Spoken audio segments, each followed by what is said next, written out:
Bonjour et merci de votre fidélité à Débat de presse, le décryptage de l'actualité sur la RTB. Et c'est avec les meilleurs analystes et éditorialistes de la presse au Burkina Faso ce dimanche et en direct. 3 sujets de discussion.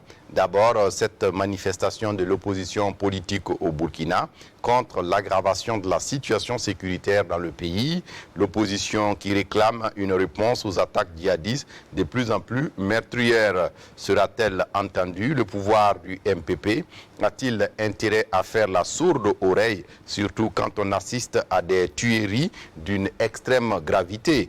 La question de la lutte contre le terrorisme au Burkina Faso doit être seulement l'apanage des seuls politiques, surtout que les populations civiles n'ont pas attendu le CFOP pour crier leur colère. Comment recréer la confiance entre politique et population pour assurer la sécurité des Burkinabés? On en débat ce matin. Et ce matin, le remaniement ministériel cette semaine où le président du Faso, Limo Chérif Sy et Ousseini Compaoré et prend lui-même les fonctions de ministre de la Défense nationale. Ce réaménagement de l'équipe gouvernementale suffira-t-il à calmer la rue de plus en plus bruyante face à la dégradation poussée de la situation sécuritaire dans le pays? Que peut faire un réaménagement dans le contexte de dysfonctionnement dans la politique sécuritaire? Réponse avec nos invités. Et avec nos invités, le RND, le référentiel national de développement pour la période 2021-2025. La boussole qui remplace le PNDS, un nouveau référentiel qui sera bientôt examiné en Conseil des ministres et adopté par le Parlement.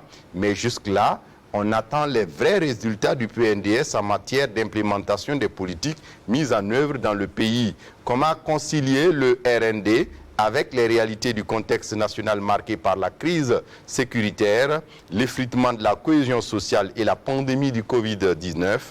Débat de presse répond à ces questions ce matin avec d'abord Albert Nagrego, directeur de publication de Libre Info, éditorialiste. Bonjour. Bonjour Fousseni. Merci d'être là pour le débat. Deuxième invité, Boukari Oba, rédacteur en chef de Mutation, éditorialiste. Bonjour. Merci d'être là pour le débat. Troisième invité, Dabadi Zumbara, rédacteur en chef des éditions Le Pays, éditorialiste. Bonjour. Bonjour, M. Kim. Merci d'être là pour le débat. Et puis Xavier Belemiégré, rédacteur en chef de Radio Burkina, éditorialiste. Bonjour. Bonjour Kindo, bonjour à tous. Et toutes nos excuses pour ce retard dans le début de l'émission. On commence avec vous, Xavier. Des milliers de personnes ont manifesté hier à Ouagadougou et à travers le pays contre l'aggravation de la situation sécuritaire pour protester non seulement contre la situation, mais réclamer aussi des réponses à ces attaques djihadistes de plus en plus meurtrières. Mais on le sait, les populations n'ont pas attendu ces politiques pour crier leur colère. Comment vous analysez cette situation? Alors, il faut dire que, vous l'avez dit, hein, les populations n'ont pas attendu les politiques pour se lancer dans cette revendication pour plus de sécurité. Je trouve que, malgré l'appel de l'opposition et de la majorité, ou du moins du Premier ministre, à surseoir à cette marche, l'opposition a tenu. Pour moi, c'était d'abord un pari, parce que depuis la mise en place de cette nouvelle opposition dirigée par Edi Kongwego, il attendait une occasion pour mobiliser ses troupes. C'était un test pour lui. Et aussi, au regard de la situation sécuritaire, je pense que c'est légitime. On l'a dit, les populations ont dévancé les politiques, mais au regard de la situation qui s'aggravait de jour en jour, on a d'abord échangé sur la question à travers ce dialogue politique qui, du point de vue de l'opposition, avec les propositions que le gouvernement faisait à travers donc les chefs d'état-major et les ministres de la Défense qui se sont expliqués au cours de ce dialogue, n'étaient pas convaincants. Je pense que c'est de bonne guerre pour l'opposition. Maintenant, sur le terrain, on a vu que la mobilisation était parsemée dans quelques villes. Cela aussi dénote le fait que la cause, ou du moins les raisons avancées, n'étaient pas acquise pour tout le monde. La preuve est que, bon, il y a des OSC aussi qui se sont démarqués de cette mobilisation de l'opposition politique. Sinon, dans le fond, par rapport à la revendication pour plus de sécurité, c'était opportun.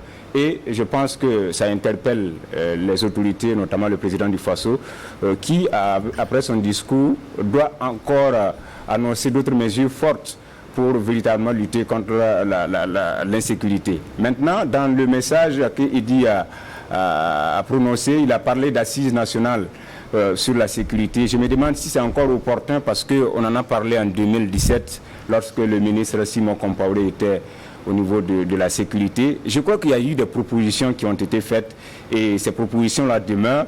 S'il faut encore réunir les composants de la nation pour réfléchir sur une éventuelle feuille de route pour notre sécurité, je me demande si ce n'est pas encore une assise de plus. Parce que, de mon point de vue, les propositions sont là. Il reste la mise en œuvre peut-être. Au niveau de la stratégie, peut-être ça pêche. Il faut peut-être les revoir, mais avec la nomination du ministre de la Défense qui est un militaire, les lignes devraient bouger de mon point de vue. C'est un ministre délégué. Un ministre délégué, oui. Les lignes devraient bouger de mon point de vue. Parce que la lutte contre l'insécurité, on en a parlé plusieurs fois sur ce plateau, ce n'est pas forcément lié à des questions d'individus. Je crois que le chef de file de l'opposition l'a rappelé. Les moyens qu'on parle aussi, ce n'est pas forcément lié à des moyens financiers que le Trésor public doit débloquer pour notre armée ou pour le ministère de la Défense.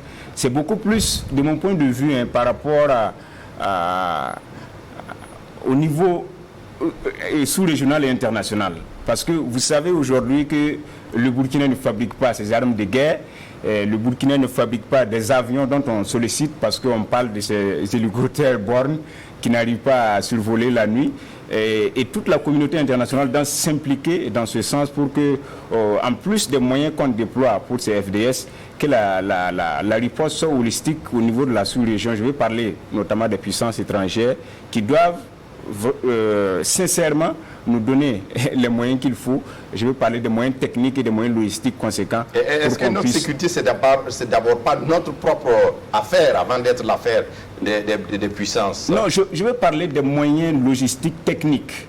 Parce qu'il n'appartient pas forcément à la France ou aux autres puissances de venir pour lutter contre l'insécurité dont on parle, mais d'accepter par exemple que dans les protocoles de la CEDEAO ou encore de l'Union africaine, qu'à travers des conventions, on puisse avoir des armes adéquates. Qu'il y ait une sorte de mutualisation des moyens. Justement, par rapport à la logistique essentiellement. Parce que, bon, moi je pense qu'effectivement c'est ça qui pêche.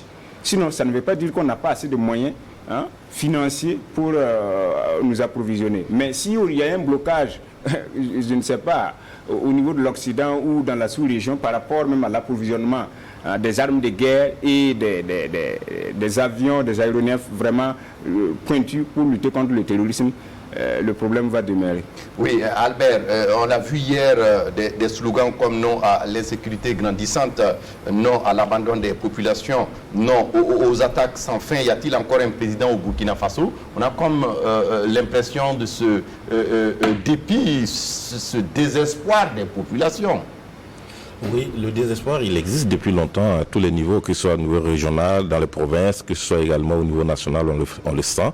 Même dans les médias, également tous les journalistes, on pourrait le dire ainsi, chacun est frustré d'une manière ou d'une autre par rapport à ce qui se passe depuis quelques années au Burkina Faso.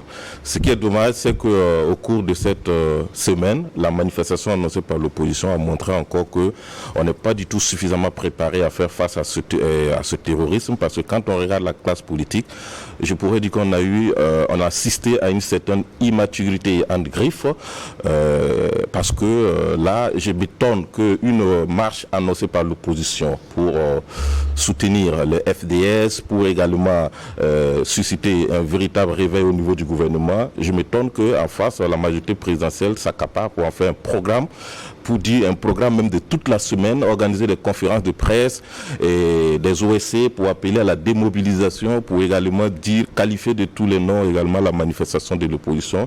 Je pense que la majorité présidentielle n'avait pas besoin de mobiliser une telle énergie pour dire non à une manifestation qui se voulait aussi pacifique. Et ce qui est dommage, je le disais vendredi, j'ai vu Jean-Pierre Gangané, un jour ouvrable où des responsables du parti au pouvoir tenaient des assemblées générales sous prétexte que l'Assemblée générale des forces vives du Kadiogo, alors qu'on sait qu'en ligne de front, c'est juste pour démobiliser ceux qui devaient manifester le samedi à Ouagadougou. Et ça, c'est regrettable.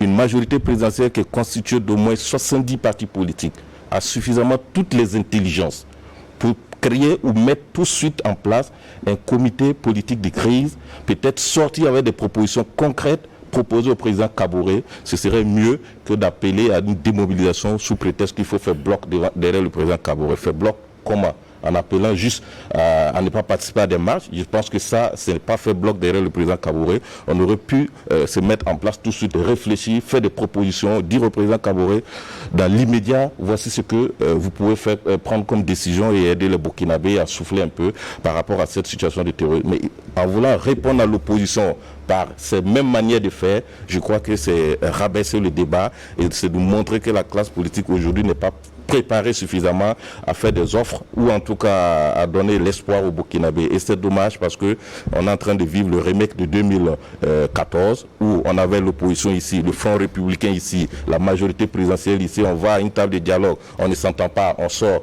on va dans les médias, on s'attaque là-bas, par médias interposés, c'est des conférences de presse, c'est des meetings. Je suis désolé, mais si on vous dit peut-être c'est que le pouvoir a mis au cours de cette semaine passée pour démobiliser l'opposition, on va vous dire mais c'est énorme parce qu'en matière de renseignement, il faut peut-être multiplier le nombre. En matière de financement, parce que la communication qui s'est faite, c'est pas du hasard. Il faut mobiliser également des fonds. Il ne faut pas courir par exemple le pays pour montrer à des gens que cette marche n'est pas utile. Je pense qu'on gagnerait mieux à centrer nos énergies que d'aller dans tous les sens. L'opposition crée ici une manifestation, la majorité crée là-bas, n'allez pas à des manifestations. On va voir la suite ce que ça va nous donner au cours de cette semaine parce que je pense qu'à ce rythme, les choses ne sont pas parties pour être bien. Parce que l'opposition risque de révéler tôt, d'annoncer d'autres mesures. La majorité ne va pas rester. On va finalement assister à une bataille politique alors qu'on nous attend beaucoup tous sur le terrain, là où il y a nécessité. On nous attend plus sur le terrain que sur les guéguerres politiques, Boukari Ouba. Oui, je pense que cette marche de l'opposition, dans le meilleur des cas, devrait être une sorte de parenthèse qu'il faut refermer parce que c'est une marche pour interpeller la majorité présidentielle et le chef de l'État en personne en premier. Et j'espère que la leçon a été bien retenue parce que sur toute la ligne c'est pratiquement un échec de la part de la majorité et du président de Faso. Le président de Faso qui fait lui-même personnellement une sortie dans laquelle il invite l'opposition politique à surseoir à sa marche. Malheureusement la marche a bel et bien eu lieu. La débauche d'énergie qu'il y a eu de la part de la majorité présidentielle, Albert en parlait tout à l'heure, et malgré tout, la marche a bel et bien eu lieu, et la marche a aussi mobilisé, il faut le dire, surtout à Ouagadougou. C'est vrai que dans quelques villes à l'intérieur du pays, on a vu que c'était beaucoup plus clairsemé, mais la mobilisation qu'on a vue à l'intérieur de Ouagadougou, à la place de la nation et dans les rues, on peut estimer que c'était une bonne mobilisation, surtout lorsque on pense que c'est une toute première marche. Donc il y a une sorte de succès de la part de l'opposition et il faut que la majorité sache lire cela et véritablement sortir la stratégie nécessaire pour amener les gens au dialogue. Au dialogue parce que tout est parti du dialogue politique qui a commencé et qui ne s'est pas terminé. La reprise du dialogue était annoncée pour le 3 juillet et en lieu et place de la reprise, l'opposition a préféré plutôt aller dans la rue. Je ne sais pas s'ils sont galvanisés par le succès plus ou moins de la marche à Ouagadougou. Si cette opposition-là va continuer encore dans la rue, mais on espère qu'ils trouveront ensemble un terrain d'entente pour retrouver la table de dialogue. Pour pouvoir mieux faire avancer les choses de ce côté-là que dans la manifestation tous azimuts. Et donc j'espère pour vous, la rue n'est pas forcément le lieu indiqué, certainement pour qu'il y ait une sorte de confiance davantage qui se recrée entre les politiques la rue a tout son intérêt. Population. La rue a tout son intérêt. Moi, pour vous dire franchement, je pense que cette marche, elle était nécessaire. Elle était nécessaire parce que dans tous les cas, ce n'est pas l'opposition qui a commencé. Les populations même à l'intérieur du pays ont déjà commencé ces marches-là. Et l'opposition peut-être d'une certaine manière a pris bonne note de ce que la situation d'une certaine manière désespère les populations et que ces populations-là sont en train de sortir. Et l'opposition aussi saisit d'une certaine manière opportunément ces mobilisations qu'on voit à l'intérieur du pays pour organiser sa marche. La marche, elle était nécessaire. Elle est nécessaire, mais elle doit avoir certainement une fin. on organise une marche pour interpeller et on espère que ceux qui sont interpellés aussi vont entendre le message et certainement améliorer la conduite des affaires, leur comportement à tout point de vue. Malheureusement, si ce n'est pas le cas, donc il ne faudrait pas s'étonner à ce que l'opposition puisse effectivement continuer à dérouler. Parce que d'ailleurs, on avait dit c'est les 3 et les 4 et peut-être que d'autres marches vont être annoncées. Et personne ne sait où ça va nous amener. Mais ce qu'on sait seulement, les marches, c'est peut-être pour interpeller, mais ce n'est pas la marche qui va forcément apporter la solution finale. Parce que pendant qu'on marche, les terroristes, eux, ils vont certainement s'organiser d'une certaine manière et continuer à endeuiller, pourquoi pas, les populations. Oui, Dabadi Zumbara, la rue pour dénoncer la malgouvernance, mais aussi cette question d'aggravation de la situation sécuritaire. Mais comme l'a dit Boukari Ouba, est-ce que c'est votre avis également qu'il faut beaucoup plus que le pouvoir entendre ce qui se passe? Ben oui, tout à fait. Hein. C'est un avertissement, à mon avis, sans frais, que l'opposition vient de donner au pouvoir. Et effectivement, il aurait tort de minimiser cette action de l'opposition. Parce que, comme effectivement ils l'ont souligné, si malgré tout ce qui a été fait, l'appel qui a été lancé par le président du Faso lui-même, les mesures qui ont été prises, les gens sont sortis, c'est la preuve que ces mesures restent insuffisantes. Et donc, le pouvoir a tout intérêt à travailler à ce que, effectivement, les choses puissent changer sur le terrain. Je pense que cette marche de l'opposition, effectivement, à mon avis, constituait, à mon avis, un test pour l'opposition, parce qu'après les élections et les ralliements massifs des partis politiques à la majorité, l'opposition avait besoin, n'est-ce pas, de mesurer sa force de mobilisation. Et je pense que c'est ce qui a été fait. Alors, c'est vrai, il y a eu beaucoup de situations qui ont effectivement contribué à diminuer la mobilisation. N'empêche effectivement que la marche a quand même s'est déroulée. Et donc, c'est pour dire que si malgré les mesures qui ont été prises, les citoyens sont sortis, ça voudrait dire que les préoccupations sont importantes. Et de ce point de vue, je pense effectivement que le pouvoir doit changer son fusil d'épaule. Il est plus que nécessaire de travailler, à mon avis, à éviter que le désespoir ne s'installe davantage au sein de la population. Sinon, les prochaines marches, c'est clair et c'est évident, on aura plus de mobilisation. Je pense qu'il ne faut pas voir cette question sur l'angle politique. Parce qu'il y a une réalité sur le terrain. Vous ne pouvez pas dire, par exemple, à un citoyen qui ne peut pas dormir la nuit chez lui que la situation sécuritaire s'est améliorée. Vous ne pouvez pas dire non plus à quelqu'un qui n'a pas à manger la nuit que le coût de la vie a été maîtrisé. Donc je pense que tous ceux qui sont sortis marcher hier, ils ne sont pas sortis parce qu'ils voulaient soutenir par exemple l'opposition. Certains l'ont tout simplement fait parce qu'il y a d'autres préoccupations. Parce qu'au-delà de la question sécuritaire, qui est effectivement la question la plus emblématique, il y a qu'aujourd'hui, il y a la question des viscères. Et je pense que ça a été évoqué par effectivement Idi, le chef de file de l'opposition. Il y a effectivement lieu de revoir notre système et je pense que c'est le plus important. Alors à ce niveau, je pense aussi qu'il ne faudrait pas que l'opposition, après ces marches, opte comme stratégie des marches pour lutter contre le terrorisme. Je pense qu'il faut aussi aller dans le sens de la proposition d'un certain nombre de mesures pour qu'effectivement on puisse de façon mobilisée et collégiale bouter le terrorisme hors du Burkina Faso. C'est de bonne guerre. Le rôle de l'opposition, effectivement, c'est de tirer la sonnette d'alarme lorsque ça ne va pas.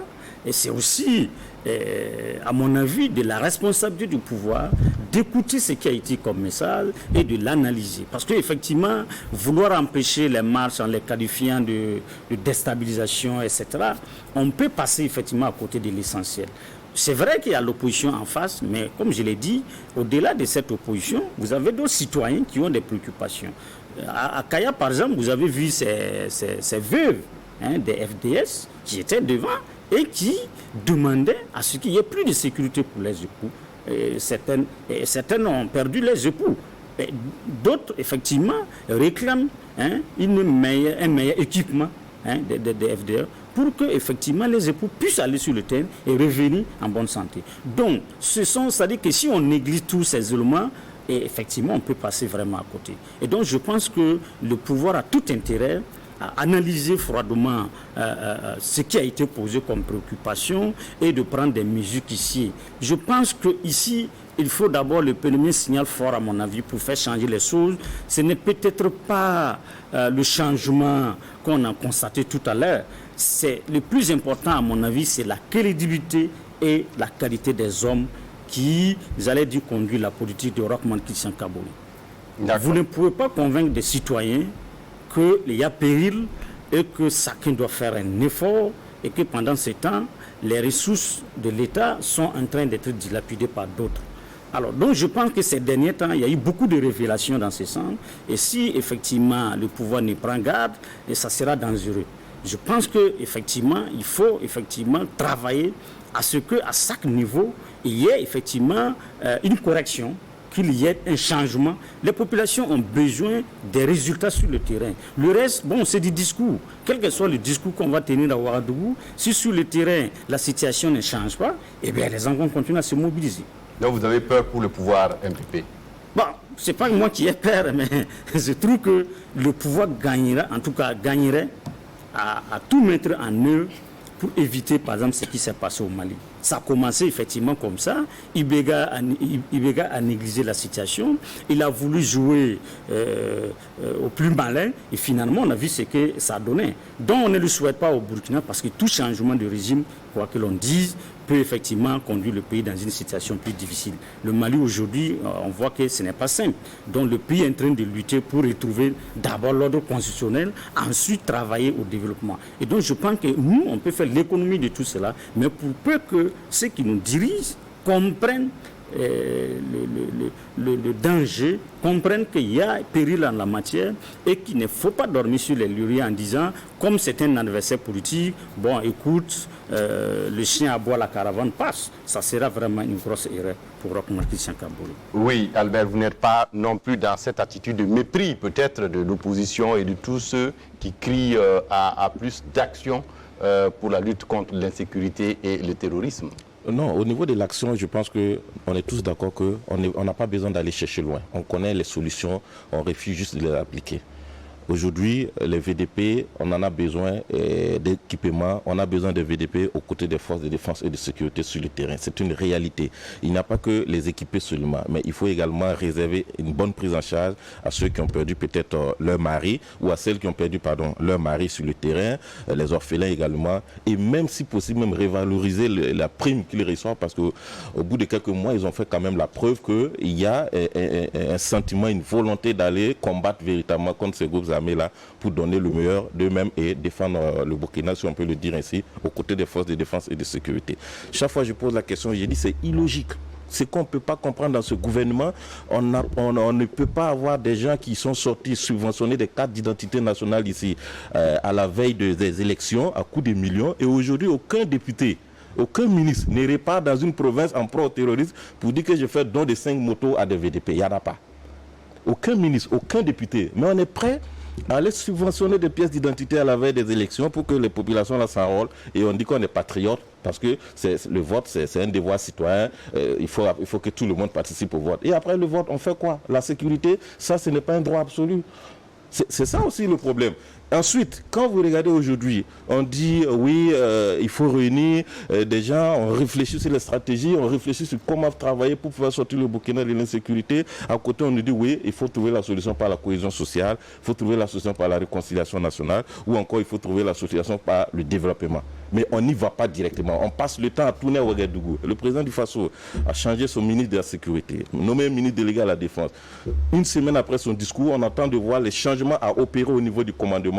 On ne voit toujours pas ce changement venir. On va voir. Si l'opposition ne maintient pas sa pression, les choses risquent de se passer de façon mouta-mouta encore. Et là, ce n'est pas de nature parce qu'il joue, on va dire, comme les autres, il joue sa dernière carte parce qu'il est cette fois-ci le ministre de la Défense. L'autre erreur également que la classe politique fait, surtout la majorité présidentielle, c'est la mauvaise lecture de la situation. Parce qu'on a entendu tout cette semaine que l'opposition, c'est la déstabilisation. Il y a des gens qui disent que c'est un coup d'État qui est en train de se préparer. Mais attention, il pour revenir à la raison. Parce qu'au début du terrorisme, c'est ce qu'on a dit. On a passé le temps à dire que c'est l'ancien régime, c'est l'ancien pouvoir, jusqu'à un certain moment où on a commencé à changer le langage. Aujourd'hui, si vous êtes mal assis, il va de soi que vous soyez inquiété et vous pensez immédiatement à un coup d'État ou à une déstabilisation. Sinon, quand on regarde entre les lignes, je ne vois pas en quoi, au stade actuel de ces manifestations-là, on peut parler d'un coup d'État ou encore parler de déstabilisation. C'est quand même trop facile pour au moins évoquer ces sujets-là aujourd'hui. Donc, il faut une bonne lecture de la situation, revenir vite à la raison et voir ensemble comment on peut résoudre le problème. On ne peut pas rester de l'autre côté, dire à l'opposition qu'il faut revenir à la table du dialogue. Non. Qu'est-ce qui empêche la majorité aujourd'hui d'aller vers l'opposition à son siège pour s'entretenir et convaincre l'opposition de revenir sur la table du dialogue? Si on continue ainsi, on est en train d'élargir le fossé et ce n'est pas bon ni pour la population de façon générale, qui déjà souffre énormément, ni pour la classe politique qui ne donne pas une très bonne image de la situation. Oui, je pense effectivement qu'il faut éviter qu'on en arrive à un bras de fer. Comme on le dit, on sait quand commence un bras de fer, mais on ne peut pas prévoir les conséquences qui peuvent en résulter. Et donc je pense que le pouvoir doit faire beaucoup attention parce qu'il faut se convaincre que les émissements de quelques courtisans ne sauveront pas ce régime, surtout s'ils commettent l'erreur de faire la sourde oreille face aux cris de détresse des populations qui sont dans des zones les plus touchées par le terrorisme. Parce qu'aujourd'hui, il y a une situation réelle et je pense qu'il faut agir comme tel. Au lieu de passer effectivement le temps à étiqueter les gens ou à banaliser certaines choses, et ça va nous amener en fait dans une situation plus complexe. Je pense que la mobilisation générale que l'on recherche ne peut être obtenue que lorsque ceux qui nous gouvernent comprendront qu'il est temps de regarder dans la même direction. Parce qu'on est en train de disperser nos énergies aujourd'hui. Lorsqu'on accuse l'opposition de vouloir déstabiliser le pouvoir, et naturellement, il y a des gens qui vont dire, bon, comme c'est ainsi, moi je n'y vais pas. Or, il y a une réalité qui est là, qu'il faut effectivement réorganiser notre appareil sécurité pour faire face au terrorisme. Et ça, c'est quelque chose qui doit mobiliser l'ensemble des Burkinabés. On a compris effectivement que tous les insurgés, pratiquement, n'ont pas pris part à la marche, parce qu'effectivement, pour des questions certainement de logique. Mais au-delà de ces questions de logique, je pense que le pouvoir doit comprendre que si les gens ne sont pas sortis, ce n'est pas parce que l'opposition n'arrive pas à les mobiliser. C'est parce que certains, pour des questions de logique, comme je l'ai dit, n'ont pas voulu sortir pour cet appel. Mais ces personnes-là sortiront après, si d'ici les jours à venir, et il n'y a pas d'action sur le terrain. Dans tous les cas. Oui, Boukari Bouba. Oui, je pense qu'il faut avoir une juste lecture de cette marche-là de l'opposition politique. Ceux qui qualifient ça de tentative de déstabilisation peuvent avoir leurs raisons, mais est-ce qu'aujourd'hui c'est véritablement la raison principale? Quand quelqu'un fait un appel à marcher, à la limite c'est une sorte d'offre. Et après, quand vous voyez ceux qui viennent, chacun vient avec son agenda. Il y en a qui viennent certainement pour des questions sociales. Parce qu'aujourd'hui, comme on le dit, la vie chère, elle est toujours là. Et il y en a qui pensent que justement à travers les mobilisations, surtout que depuis un certain moment, on ne sent pas trop les syndicats sur ce plan-là. Oui. 3,9% d'augmentation des produits des céréales. Très bien. Une raison de plus pour pousser certaines personnes dans la rue.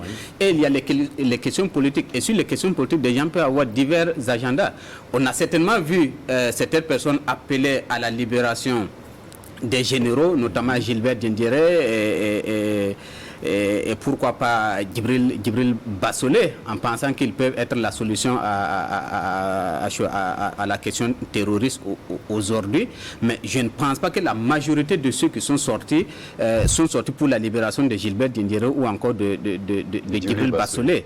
Donc, il faut croire qu'il y a des citoyens, des Burkinabés sincères, qui sont sortis pour marcher, non pas parce que quelque part ils caressent cette idée de renverser le régime, de changer de régime, mais non parce qu'ils sont convaincus que quelqu'un est en train de dormir et il faut une sorte d'électrochoc pour réveiller donc cette personne-là, de qui notre destin dépend. C'est pour moi comme ça qu'il faut lier cette mobilisation-là. Lorsque ZEF appelait des gens à marcher en 2013-2014, beaucoup de gens venaient, mais à la limite, ils disaient à ZEF, c'est pas à cause de vous qu'on est sorti. Je me souviens même lors de la toute première marche, quand au niveau du rond-point des Nations Unies, Zéphirin a demandé aux gens de ne pas aller provoquer les forces de l'ordre. Il y avait quand même eu provocation, il y avait eu du gaz lacrymogène. Et quand on est revenu à la place de la nation, il a voulu tenser les manifestants. Des gens l'ont dit dans la foule, mais non, ça ne marche pas comme ça. Ce n'est pas pour votre tête qu'on est sorti. Beaucoup de gens étaient hier dehors et ils ne sont pas venus pour Edi Komboibo. Ils ne sont pas venus pour le CDP. Ils ne sont pas de l'ancien régime. Il faut arrêter de croire que c'est l'ancien régime et qu'ils veulent renverser donc le pouvoir en place. Et d'ailleurs, cet ancien régime-là, si aujourd'hui il semble avoir une certaine force, c'est justement parce qu'il y a eu une mauvaise lecture de la situation.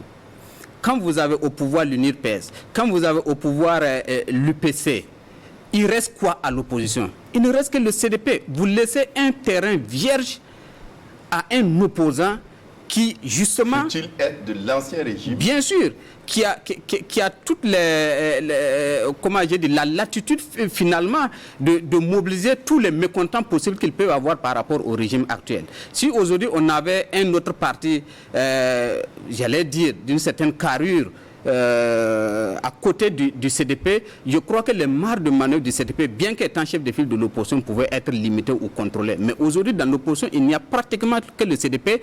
Or, en termes de gouvernance, le pouvoir donne toutes les raisons possibles, justement, à des mécontents de pouvoir, d'une certaine manière, se mobiliser autour de ce parti-là ou bien répondre à ses appels. Et c'est ce qu'on a pu observer hier. Surtout, je parle principalement pour la ville de Ouagadougou, où on a pu l'observer.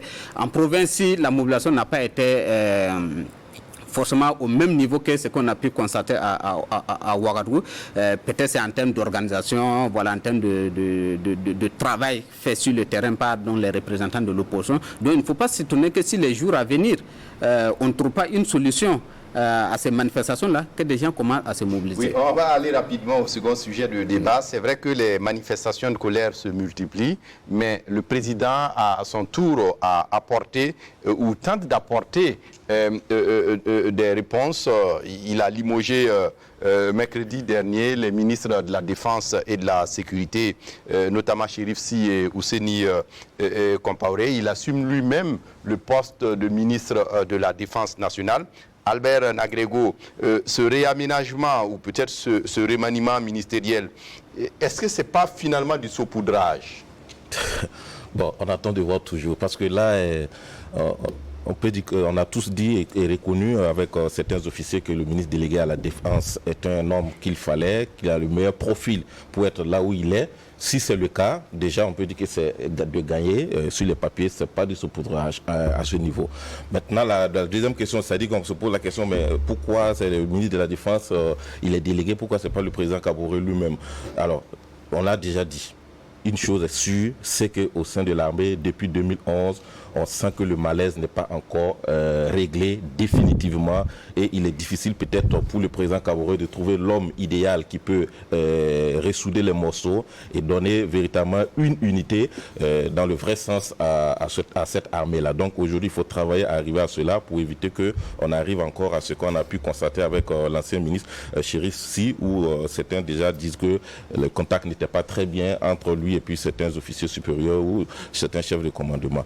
Maintenant, on peut encore se poser la question, est-ce que, à quoi vaut comment dire, ce remaniement-là si on ne change pas véritablement au niveau des commandements les choses, parce que là également il y a un petit souci qui est là.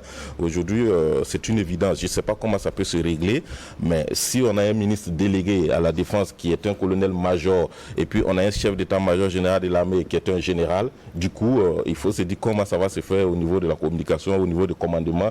Ici, c'est flagrant, c'est très clair. Donc, on attend toujours des nominations ou des changements, des réagissements au niveau de l'armée pour y arriver. Maintenant, on peut aussi se poser la question, est-ce qu'il ne faut pas un véritable courage politique? Est-ce qu'il suffit seulement de faire des réagissements? Je ne pense pas. Il faut véritablement un courage politique et ça, c'est le président du Faso. Il est seul, mettre à bord et décider de ce courage politique-là, taper du poing sur la table pour qu'on arrive véritablement à trouver la solution qu'il faut. Et ce courage politique nécessite le fait qu'on doit quitter dans les guerres, à ne pas finir. Par exemple, cette histoire de faut doter la police d'armes de guerre ou pas, on doit le faire, on ne doit pas le faire parce que c'est la police. Non, il faut arriver à dire aux uns aux autres qu'on est dans un contexte particulier au Burkina. On n'a pas besoin de garder la police comme dans ses missions classiques ordinaires, comme on le connaît. Si on forme des unités spéciales et qu'on envoie au front et des gens qui vont dans la lutte contre le terrorisme, vous ne pouvez pas envoyer des gens et dire qu'on ne donne pas des armes de guerre. C'est suicidaire. Donc on a vu des menaces.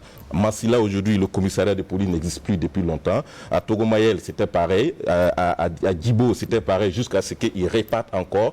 Et vous voulez que l'État existe dans ces villes-là. Comment on va faire exister l'État si la sécurité même qui devrait être là n'est même pas en place? Et on est là dans une guerre à ne pas finir que je ne sais pas si c'est une guerre de corporatisme ou c'est une guerre avec les droits humains ou des bailleurs de fonds, à refuser de doter des gens avec des moyens qu'il faut. Encore, que si on va un peu plus loin, on va voir que le président du Faso, lui également, il doit montrer que les VDP, les traitements qu'ils ont droit, il faut leur donner ce traitement-là. Au niveau des FDS, des forces de défense et de sécurité, accepter également, revoir les conditions. Et cette fois-ci, je pense qu'on a besoin de ce ministre qui va être beaucoup en contact avec la troupe sur le terrain. Pas les ministres qui vont rester à Ouagadougou pour essayer d'élaborer, je ne sais pas, des stratégies ou penser qu'on travaille. Non. Il faut aller sur le terrain, il faut rencontrer les troupes, écouter les troupes régulièrement et pour savoir ce qu'ils en ont comme besoin. Moi, je sais que plusieurs fois, quand on a vu des sorties une fois de Hussein Compaoré ou des shérifs, on voit les soldats sur le terrain s'exprimer, on sent qu'ils avaient besoin de cette visite-là sur le terrain et je pense que le colonel-major également devrait travailler à le faire parce que ce n'est pas le président Kaboré qui va faire le tour de tout le Burkina régulièrement pour rencontrer les troupes. L'autre chose, Xavier le disait et je trouvais que c'était très important. Il faut accepter à dire à des institutions comme la CEDEAO aujourd'hui que vos procédures d'achat d'armes, là, il faut lever ces procédures ou les assouplir pour qu'on puisse avoir des armes, peut-être dans notre pays, pour lutter contre le terrorisme. C'est une réalité. On ne peut pas continuer à garder des procédures parfois qui sont lourdes.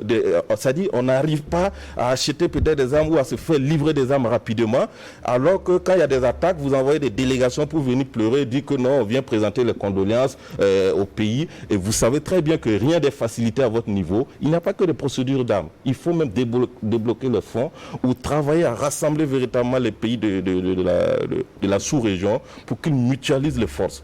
Le G5 Sahel s'est battu avec le président Macron aux Nations Unies sans avoir son inscription au chapitre 7. Aujourd'hui, on sait que c'était nécessaire pour la lutte contre le terrorisme. On n'a pas pu avoir cette inscription. Quel est le plan B? On passe à quoi? Donc il faudrait également que ces institutions sous-régionales se disent qu'on n'a pas qu'à observer le Burkina ou le Mali ou encore le Niger. Il faut qu'on sonne la mobilisation des 15 pays là et on voit rapidement qu'est-ce qu'on peut faire au niveau sous-régional, que ce soit financement, que ce soit en termes d'armement pour pouvoir aider les populations parce que on ne va pas continuer ainsi. Si on continue ainsi, on va se retrouver avec une institution sous-régionale où les pays là sont peut-être, on va dire, dans des situations de transition. Oui, Boukari Bouba, un remaniement est-il suffisant? Est-ce qu'il pourra venir à bout de ce dysfonctionnement dans la politique sécuritaire? Peut-être que vous reprenez le bon mot maintenant en parlant de remaniement. On peut bien sûr dans nos analyses faire le constat que c'est une sorte de limogeage. Mais je pense que le président de Faso a voulu éviter cela. Il n'y a pas de décret, il n'y a pas d'acte qui limoge un ministre. Il y a eu un décret qui a nommé donc des nouveaux ministres, donc c'est un remaniement. Le président ayant évité d'une certaine manière de faire voir que c'était une sorte de sanction qu'il infligeait donc à ces deux ministres, la défense et la sécurité. Cela dit, les changements qui sont opérés, je crois que il faudra attendre de voir. Souvent, on a même envie de se taire un moment. Les gens ont l'impression que c'est parce qu'on parle même qu'ils n'arrivent pas à travailler. On a envie de se taire et puis voir qu'est-ce qu'ils vont faire finalement. Sinon, quand on regarde aujourd'hui, je ne pense pas que ce soit un changement aussi profond ou fondamental que ça. On n'a pas changé de logiciel. Au niveau du ministère de la Défense, le fait de remettre cette charge-là aujourd'hui au chef de l'État, bien qu'il soit secondaire, d'une réactualisation. Non, ça, on a réactualisé plusieurs fois. On a réactualisé plusieurs fois et on a repris une ancienne pièce qu'on avait enlevée et puis on a replacé, puisque le chef de l'État était le tout premier ministre de la Défense dès qu'il a été installé. Aujourd'hui, il est le ministre de la Défense et il a un ministre délégué qui, de mon point de vue, pratiquement, c'est peut-être une sorte de conseiller en défense. Le chef de l'État, en tant que ministre de la Défense, à la limite, c'est une défense vacante. c'est un poste vacant. Si le ministre délégué ne se sent pas pleinement ministre pour assumer certaines responsabilités et que chaque fois il va falloir se référer au chef de l'État. Or aujourd'hui c'est ça la situation. Le chef de l'État n'a pas besoin d'être ministre de la Défense pour gérer la défense. Il est déjà chef suprême des armées. Et chef suprême des armées, on est au-dessus du ministre de la Défense. On peut exiger des rapports au ministre de la Défense matin, midi et soir. On peut exiger des contacts directs avec le chef d'état-major général des armées pour avoir des rapports, pour donner des instructions. Ce n'est pas en étant ministre de la Défense que le chef de l'État va gérer les affaires. Donc moi, je suis étonné qu'aujourd'hui, le président reprend lui-même effectivement ce portefeuille-là. Et je ne suis pas sûr qu'il puisse effectivement tenir pendant les 4 ou 5 ans qui lui reste encore pour son deuxième mandat, tout en étant ministre de la Défense. Donc pour moi, véritablement, c'est peut-être encore un remaniement parce qu'il fallait changer quelque chose et qu'il n'avait pas de solution à portée de main. Et il a dû donc reprendre le portefeuille lui-même en se faisant adjoint d'un ministre délégué. Et on va attendre voir ce que ça peut apporter comme changement, mais je pense que ça risque de ne pas loin. Je voulais aller intervenir sur un aspect qui a été abordé par Albert à la suite de Xavier sur les questions de procédure d'achat d'armes. Je veux bien comprendre qu'on puisse alléger ces procédures-là, mais je ne pense pas que ça soit ça forcément le blocage qui fait qu'aujourd'hui au Burkina on est massacré sans pouvoir se défendre. D'autant plus que je n'ai jamais entendu véritablement nos autorités poser ouvertement le problème qu'ils avaient des difficultés pour acquérir des armes parce que c'est des procédures. Dans tous les cas, on ne va pas aller acheter des armes comme on part acheter des oignons. Encore que même les oignons, à un certain niveau pour acheter, il y a des procédures à suivre. Donc s'il y a des procédures à suivre et que depuis 6 ans, le Burkina Faso est en guerre face au terrorisme et que nous n'arrivons pas à importer, à acheter nos armes et à nous faire livrer, c'est peut-être nous qui sommes inefficaces dans l'exploitation, même dans le suivi même des procédures ordinaires qui sont là. Donc, moi, j'ai bien peur que si on pense que le problème, c'est parce qu'on n'arrive pas à acquérir des armes, je crois que le problème peut se trouver ailleurs. Depuis 6 ans, on aurait pu avoir les armes qu'il faut pour pouvoir faire la guerre. Dans tous les cas, tous les autres pays font avec ces mêmes procédures-là. On ne comprend pas pourquoi c'est au Burkina que ça bloque ainsi. Oui, Dawadi Zumbara. Oui, non, moi je pense que ce remaniement, c'est un acte qui visait justement à contenter une partie de l'opinion nationale, notamment l'opposition qui le réclamait à corps et à cri. De ce point de vue, on peut dire qu'à travers cet acte, Roch-Marc Christian Kaboré a voulu désamorcer une bombe. Seulement, on fait le constat que ce remaniement n'a pas permis justement d'obtenir le résultat recherché par le pouvoir, parce que la marche effectivement a eu lieu. Et donc, je pense que, en fait, il ne faut pas qu'on soit arbouté sur des questions de personnes. Le reste serait vraiment ça. Comme on le dit, ce n'est pas en changeant le chef d'orchestre qu'on obtient forcément une belle mélodie. Je pense que c'est une question de mobilisation générale. C'est une question de stratégie. On peut dire tout ce que nous voulons de ça, mais si au niveau même organisationnel, il y a des problèmes, on ne va pas avancer. Je pense qu'il faut comprendre que dans le contexte actuel, il y a quand même, on a fait le diagnostic, on connaît nos problèmes. Je pense que le vrai problème aujourd'hui, c'est au niveau organisationnel. Et à ce niveau, il faut qu'on arrête aussi de croire que la lutte contre le terrorisme est une affaire des cellules militaires. Le tout militaire aujourd'hui a montré ses limites. C'est ce qui fait quand on parle toujours des armes, bon, il faut vraiment peut-être faire beaucoup, il faut y mettre un bémol.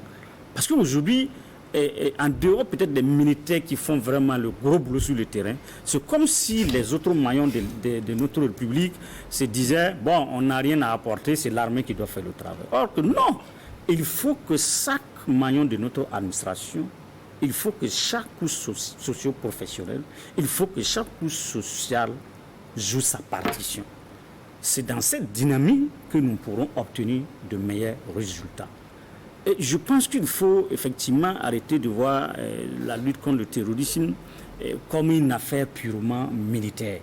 Ce n'est pas le cas. Il faut qu'au niveau des différents niveaux, des différents maillons, que chacun puisse imaginer une solution. Aujourd'hui, si vous prenez par exemple le Soum, vous avez beaucoup de ces jeunes aujourd'hui qui sont désœuvrés. D'abord, les mines, les sites d'orpaillage ont été fermés. Il ne peut plus mener l'élevage, il ne peut pas cultiver. Alors donc ce sont des parfaits désœuvrés. Qu'est-ce qu'on fait? Qui réfléchit? Comment les occuper? Et lorsqu'il n'y a pas de solution, dans de telles situations, qu'est-ce qui se passe? Mais ce sont les mêmes terroristes qui vont venir les recruter parce qu'ils ont de l'argent à leur distribuer, parce qu'ils ont du boulot à leur donner. Et donc je pense qu'il faut qu'on arrête de continuer, il faut qu'on arrête de croire que la lutte contre le terrorisme, là, c'est vraiment une affaire purement militaire et que sans les armes qui sont réclamées par tel ou tel corps, on ne va jamais gagner la guerre. C'est vrai, il faut qu'on soit équipé, il faut qu'on ait suffisamment de moyens parce que ça permet quand même d'éviter certaines situations difficiles. Mais je pense qu'aujourd'hui... Des soldats, des munitions comptées. Hein. Oui, non, ça, je suis d'accord que là où il faut faire le feu, il le faut. Mais il faut aussi qu'au niveau des autres aïeux, c'est clair. Oui. Sinon, les tout militaires, les Américains n'allaient jamais perdre la guerre. En Afghanistan. Oui, aujourd'hui, ils sont en train de replier. Après combien d'années de coma? Il y a combien qui sont morts? Ok. Donc, on va permettre à Xavier d'intervenir parce qu'il ne nous reste pas beaucoup pour terminer. On a commencé cette émission avec beaucoup de retard, 10 minutes environ de retard. Oui. Bon, moi, je pense qu'il faut... Ils l'ont dit, hein, je suis aussi d'accord que ce n'est pas peut-être le changement au niveau de la tête... Au niveau de la tête des ministères qui pose véritablement problème, c'est l'opérationnel. Moi, je suis d'accord qu'il faut les voir, les conventions, pour qu'on puisse avoir les armes. Boukari l'a dit, c'est peut-être, il a parlé de 5 ans qu'on est dans la situation, mais c'est une stratégie militaire. Peut-être les militaires ne communiquent pas là-dessus. Mais j'avoue que quand on nous parle aujourd'hui d'avions qui ne peuvent pas voyager la nuit, il y a un problème. On ne peut pas en quelques 2 ou 3 mois pouvoir acquérir des avions sophistiqués pour aller bombarder une colonne de centaines de terroristes. C'est véritablement un problème. Et généralement, c'est les conventions qui lient les pays, les conventions que nous avons avec la France ou d'autres pays qui nous empêchent vraiment d'être efficaces. On peut avoir les moyens financiers, je vais dire, mais on ne peut pas avoir les armes en temps opportun pour pouvoir être opérationnel sur le terrain. Moi, je pense que... Et puis, la gestion de Solhan va dépendre aussi de l'avenir de la lutte contre la sécurité. Ils l'ont dit, c'est vrai, on a vu le remaniement, mais j'avoue que si au niveau de l'état-major, il n'y a véritablement pas une saignée en termes de changement, ça va poser problème. Les gens l'ont dit. Si vous avez une colonne qui est à 12 km d'un drame aussi barbare et qu'il n'y a pas de réaction, il faut qu'on situe les responsabilités. Si c'est au niveau des moyens, bon, il faut aussi qu'on tire les conséquences. Moi, je suis d'accord qu'on n'est pas véritablement équipé. Si on était équipé, on aurait pu sauver les situations. C'est vrai, à travers l'opération Oune et autres, on a vu qu'on a neutralisé beaucoup de terroristes. Mais si le problème d'avion Boeing est ressorti là, c'est que véritablement on n'a pas de moyens sophistiqués à ce niveau. Et généralement, nous on ne fabrique pas des armes de guerre au Burkina. Il faut aller les chercher ailleurs, c'est en France ou ailleurs. Et si on n'allège pas, si la France ne joue pas franc jeu à un certain niveau, moi je pense qu'on va ramer.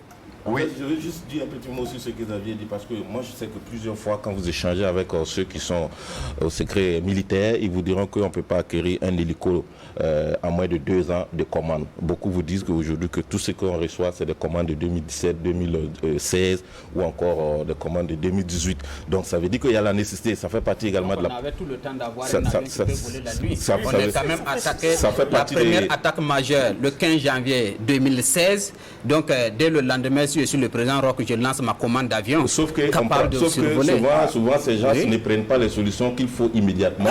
C'est après ils se rendent compte qu'il fallait le faire. Il y a eu des attaques ici, des détachements militaires où il y a eu des problèmes pour héliporter les blessés, où il fallait faire appel certainement à l'armée française pour pouvoir héliporter les blessés. Donc c'est pour dire que ça fait partie également de la pauvreté, parce qu'on vous dit que des avions sophistiqués et spécialisés, il faut commander pour que ce soit fabriqué. Ce n'est pas là sur le marché déposé et puis tu vas pour payer. Donc du coup, il y a le prix à mettre dedans, il y a la commande également à faire, le temps également à prendre pour livrer le matériel. Il y a les procédures dont on faisait cas tout de suite, des procédures au niveau de l'Union européenne, des procédures au niveau de la CEDEAO, et vous avez des partenaires comme la Banque mondiale ou le FMI qui ne voient pas quand même que vous venez dire après qu'on a 25 milliards pour équiper ou 50 milliards alors que c'était prévu pour faire l'éducation ou la santé. Donc il y a beaucoup de choses, voilà pourquoi on dit, ça y va également de moins la richesse du pays, mais ça va aussi de l'organisation. Si on ne peut pas, on regarde au niveau local comment on s'organise.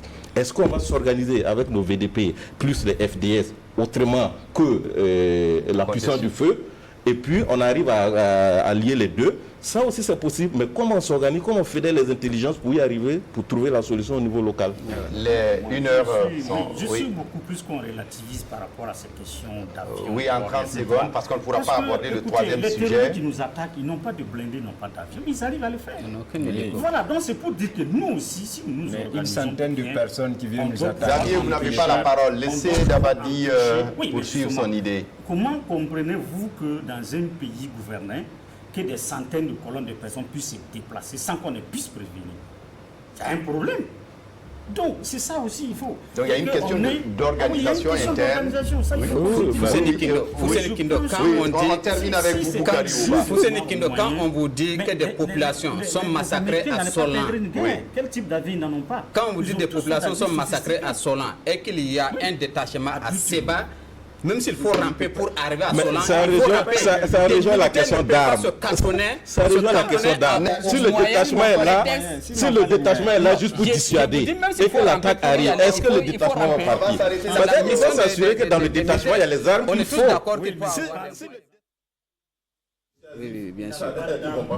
On va s'arrêter là pour aujourd'hui. On ne pourra pas malheureusement aborder le dernier sujet sur le référentiel national de développement. Ce serait la semaine prochaine, si Dieu voulant.